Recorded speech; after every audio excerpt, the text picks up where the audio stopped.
da floresta resolveu dar uma festa. Convidou a bicharada pra parar a madrugada. Fez um bolo de nana com farinha de jiló. Quem comeu o nó? Cadê o nó?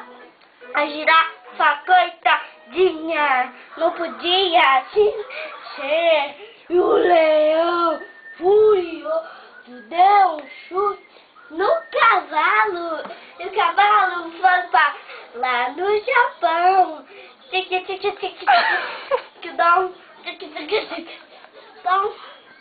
Aí, acabou. É só isso. É só isso? Então manda um beijo agora. Te amo, tá? Te amo também. Te ama quanto? Do tamanho da minha escola. Nossa, que grande! É. Muito grande. Tá, então vai, deixa eu...